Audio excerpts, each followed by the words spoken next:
Welcome to social. Amazon Prime का show Mirzapur India के one of the most popular web series में से एक है। इस एक्शन थ्रिलर सीरीज में हम गैंग्स, क्राइम, पॉलिटिक्स, रिवेंज, हर तरह की नैरेटिव से जुड़ी स्टोरी लाइन देखते हैं जिसको ऑडियंस ने बहुत पसंद किया है। इस वीडियो में हम आपको मिर्जापुर से जुड़े ऐसे 20 फैक्ट्स बताएंगे जो शायद आप नहीं जानते हो। एंड प्लीज बी अलर्ट, इस वीडियो में कई स्पॉयलर्स होने वाले हैं।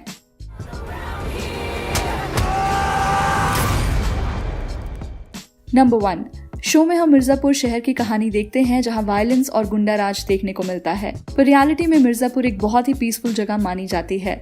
मिर्जापुर एक हिस्टोरिक जगह है जहां आपको कई एंशिएंट घाट, वाटरफॉल्स और मॉन्यूमेंट्स देखने को मिल जाते हैं। शो में जो चीज सही दिखाई गई है वो है मिर्जापुर की कारपेट इंडस्ट्री, जो कि बहुत रिनाउंड है। विकिपीडिया पे अगर आप क्रॉस चेक करें तो मिर्जापुर में अराउंड $10 मिलियन की कारपेट इंडस्ट्री है और वहाँ के कारपेट्स ज्यादातर फॉरेन कंट्रीज में बेचे जाते हैं। नंबर 2, पहले एपिसोड में आप गुड्डू को अपनी साइकिल तोड़ते हुए देखते हैं और बाद में वो उसी साइकिल को ठीक करा रहा होता है। ओरिजिनली इस सीन में अली फजल को सिर्फ साइकिल गिरानी थी, पर शूटिंग के दौरान वो थोड़ा कैरिड अवे हो गए और फ्रस्ट्रेशन में उन्होंने साइकिल को तोड़ दिया। मेकर्स को ये सीन काफी पसंद आया और बाद में जब गुड्डू और बबलू साइकिल रिपेयर कराने जाते हैं तो वो सीन भी स्क्रिप्ट में उसी वक्त लिखा गया था। नंबर 3, मिर्जापुर में देवेंदु मुन्ना के कैरेक्टर में नजर आते हैं और सबको उनकी परफॉर्मेंस एज मुन्ना बहुत पसंद भी आई है। पर क्या आप जानते हैं कि स्टार्टिंग में देवेंदु को बबलू का रोल ऑफर किया गया था? देवेंदु ने बबलू के रोल के लिए प्रिपेयर करना शुरू भी कर दिया था। फिर एक दिन स्क्रिप्ट रीडिंग के दौरान मेकर्स ने मुन्ना के कैरेक्टर के बारे में उनका ओपिनियन मांगा और देवेंदु का कहना था कि मुन्ना का कैरेक्टर उन्हें सबसे यूनिक लगा और वो पर्सनली भी इस रोल को करने में इंटरेस्टेड थे। इसलिए कुछ टाइम बाद मिर्जापुर के मेकर्स ने देवेंदु को मुन्ना के कैरेक्टर के लिए कास्ट कर लिया। आप भी हमें अपने कॉमेंट्स में जरूर बताएं कि मुन्ना जैसे एग्रेसिव कैरेक्टर में देवेंदु आपको कैसे लगे। नंबर 4, आपको ये जानकर हैरानी होगी कि अभिषेक बनर्जी जो कंपाउंडर के कैरेक्टर में नजर आते हैं वो मिर्जापुर के कास्टिंग डायरेक्टर भी हैं। जितने भी एक्टर्स शो में कास्ट किए गए हैं उनमें से कई अभिषेक बनर्जी ने ही कास्ट किए हैं। नंबर 5, सीरीज के पहले एपिसोड में मुन्ना को हम एक शादी में देखते हैं जहां वो दूल्हे को गोली मार देता है।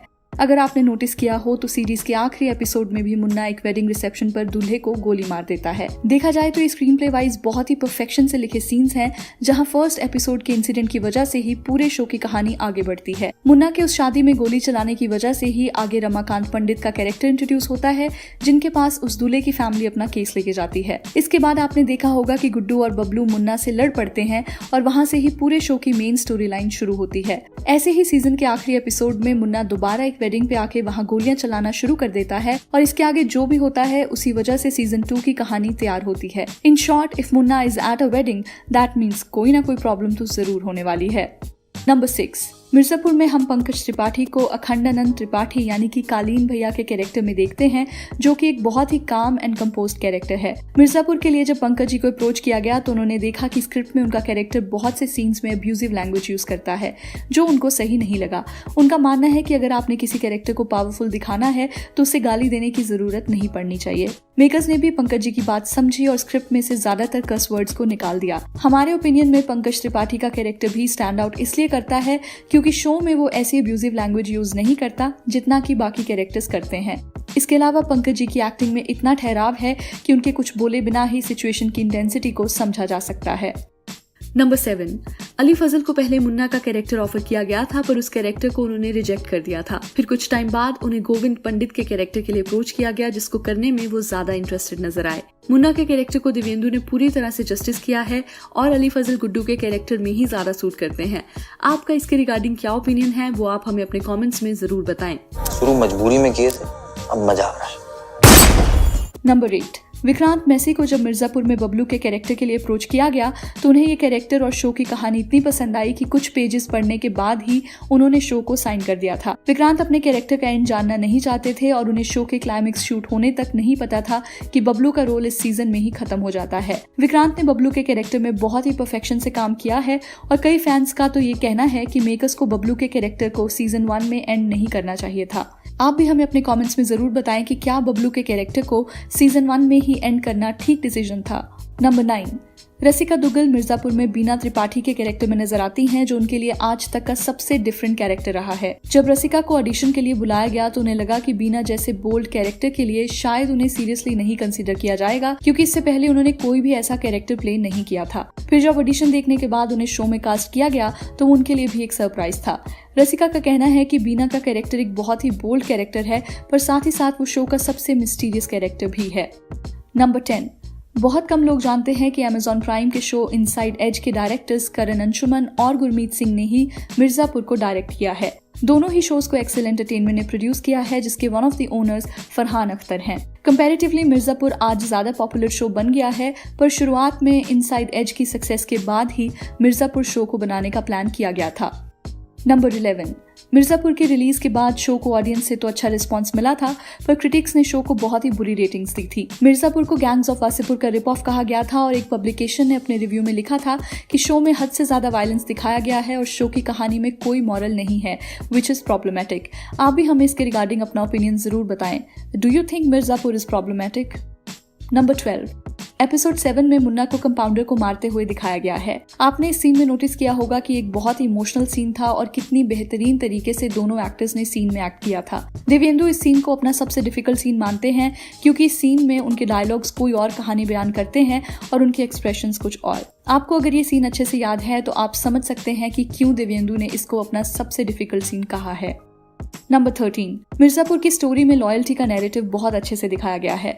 जैसे रमाकांत पंडित अपने प्रोफेशन के लिए हमेशा बेखौफ नजर आते हैं, वो उनकी लॉयल्टी एज अ लॉयर हमें साफ दिखाता है। दूसरी तरफ लॉयल्टी दोस्ती के जरिए भी दिखाई गई है, जो हम कंपाउंडर और मुन्ना की दोस्ती में देखते हैं। इसके अलावा सबसे बड़ा एग्जाम्पल ऑफ लॉयल्टी हमें मकबूल के कैरेक्टर से देखने को मिलता है।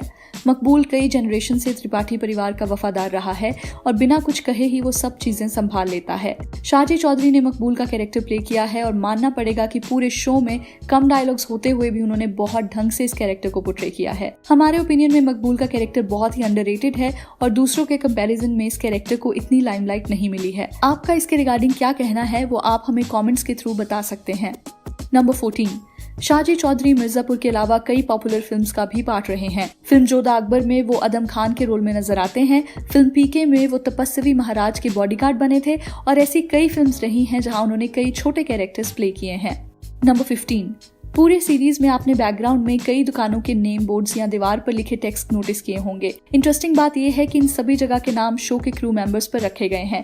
जैसे एपिसोड 3 में लस्सी शॉप का नाम गुरु लस्सी शॉप होता है, जो कि मिर्जापुर के डायरेक्टर गुरमीत सिंह के नाम पे रखा गया है। ऐसे ही जिस जगह से जैस्मीन और हसीना को पुलिस उठा ले जाती है, तो उस मटन शॉप का नाम शीबा चड्डा के नाम पर रखा गया है, जिन्होंने गुड्डू और बबलू की मदर का रोल प्ले किया है। नंबर 16। श्वेता त्रिपाठी, जिनकी परफॉर्मेंसेस हम सब ने फिल्म मसान और वेब सीरीज लाखों में एक में बहुत पसंद की है, उनका रोल मिर्जापुर के पहले सीजन में काफी कम दिखाया गया है। शो के लिए जब श्वेता त्रिपाठी को कास्ट किया गया तो उन्हें बताया गया कि पहले सीजन में उनका रोल बहुत छोटा रहेगा, पर दूसरे सीजन में वो एक लीड के तौर पर दिखाई जाएंगी। इस बात को ध्यान में रखते हुए श्वेता ने मिर्जापुर को साइन किया था और उनके कैरेक्टर की ट्रांजिशन सेकंड सीजन में बहुत ही इंटरेस्टिंग लग रही है। नंबर 17। देखा जाए तो शो का नाम मिर्जापुर है और शो के सभी कैरेक्टर्स मिर्जापुर को टेक ओवर करना चाहते हैं, पर क्या आप जानते हैं कि शो की शूटिंग मिर्जापुर में ज्यादा हुई भी नहीं है। शो की ज्यादातर शूटिंग वाराणसी, लखनऊ, गोरखपुर में हुई है और बहुत कम पार्ट मिर्जापुर सिटी में शूट किया गया है। नंबर 18। मुन्ना के कैरेक्टर को आप शो में कई बार जीप में अपनी गैंग के साथ घूमते हुए देखते हैं। इन सीन्स को पब्लिक प्लेसेस पर शूट किया जाता था और आसपास का क्राउड देवेंदु को रोज देखने का यूज्ड टू हो गया था। देवेंदु ने बताया कि वहां के लोग मुझे मुन्ना भैया के नाम से ही बुलाने लगे थे और हर कोई मेरा हाल चाल पूछते हुए कहता था कि मुन्ना भैया सब ठीक चल रहा है ना। देवेंदु को लोगों का ये रिस्पॉन्स अच्छा लगता था, क्योंकि इससे उन्हें रियलाइज होता था कि वो मुन्ना के कैरेक्टर को अच्छे से प्ले कर रहे हैं। नंबर 19। मिर्जापुर को शूट करना अली के लिए आज तक का सबसे चैलेंजिंग एक्सपीरियंस रहा है। अली ने हमेशा फिल्म्स में काम किया है जिसकी शूटिंग 1-2 महीने में ही खत्म हो जाती है, पर मिर्जापुर की शूटिंग को 4 महीने से भी ज्यादा का वक्त लगा था, जो अली के लिए मेंटली बहुत मुश्किल हो गया था। अली ने बताया कि एक वक्त में शूटिंग से तंग आ गया था, क्योंकि मेरे अलावा सभी एक्टर्स शूट के बाद फ्री हो जाते थे और मुझे अपने कैरेक्टर के लिए रोज जिम जाना होता था और फिर दोबारा अगले दिन 10-12 घंटे की शूटिंग के लिए आना होता था। ये पूरा एक्सपीरियंस अली के लिए काफी फ्रस्ट्रेटिंग हो गया था, तो आप आइडिया लगा ही सकते हैं कि ये कैरेक्टर उनके लिए कितना डिमांडिंग रहा है। नंबर 20। शो में मुन्ना और कंपाउंडर की दोस्ती एक अलग ही नैरेटिव रखती है, जिससे हमें पता चलता है कि मुन्ना अपनी लाइफ में सबसे ज्यादा ट्रस्ट सिर्फ कंपाउंडर को ही करता है। पूरे सीजन में ऐसे कई सीन्स हैं जहां आप देख सकते हैं कि अगर कंपाउंडर मुन्ना के साथ ना हो तो मुन्ना को कंट्रोल में रखना मुश्किल हो जाता है। शो में एक सीन आता है जहां मुन्ना कंपाउंडर को गले लगाता है और कहता है कि मिर्जापुर में तुम हमारे सबसे क्लोज हो, पहले हमारी मम्मी थी पर अब सिर्फ तुम हो। देवेंदु ने रिवील किया कि सीन से पता चलता है कि मुन्ना अपनी लाइफ में कितना अकेला फील करता है और कंपाउंडर उसके लिए सबसे बड़ा इमोशनल सपोर्ट है। बाद में जैसे कि हम देखते हैं कि कैसे मुन्ना को ही कंपाउंडर को मारना पड़ता है। ये सीन मुन्ना के कैरेक्टर को पूरी तरह से बदल के रख देता है और कंपाउंडर के जाने के बाद मुन्ना डिस्टर्ब फील करता है। आगे जाके मुन्ना ऐसी चीजें करता है जो शायद कंपाउंडर उसे नहीं करने देता। वीडियो खत्म करने से पहले आपसे एक रिक्वेस्ट है, अगर आपको हमारा कंटेंट पसंद है तो प्लीज़ आप चैनल को बेल आइकन प्रेस करके सब्सक्राइब कर लें और वीडियो को भी लाइक कर दें। हम कभी सब्सक्रिप्शन के लिए रिक्वेस्ट नहीं करते थे, पर आजकल यूट्यूब का एल्गोरिदम ही ऐसा है कि आपको हमारी रेगुलर अपडेट्स चैनल को सब्सक्राइब करने के बाद ही अपनी फीड में नजर आएंगी। सो चैनल को ज़रूर सब्सक्राइब कर लें और वीडियो कैसी लगी ये भी आप हमें अपने कॉमेंट्स में ज़रूर बताएं। हम सभी के कॉमेंट्स पढ़ते हैं और आपका फीडबैक हमारे लिए एक वैल्यू ऐड करता है। अब मजा आ रहा है। तो चलिए that's a wrap on this video. आप हमें इंस्टाग्राम, ट्विटर और फेसबुक पर भी फॉलो कर सकते हैं @socialofficial, जहां आपको हर तरह की फिल्म और एंटरटेनमेंट से जुड़ी अपडेट्स मिला करेंगी। ऐसी और भी इंटरेस्टिंग वीडियोस के लिए देखते रहिए सोशल, हर उस चीज़ के लिए जो आप जानना चाहते हैं।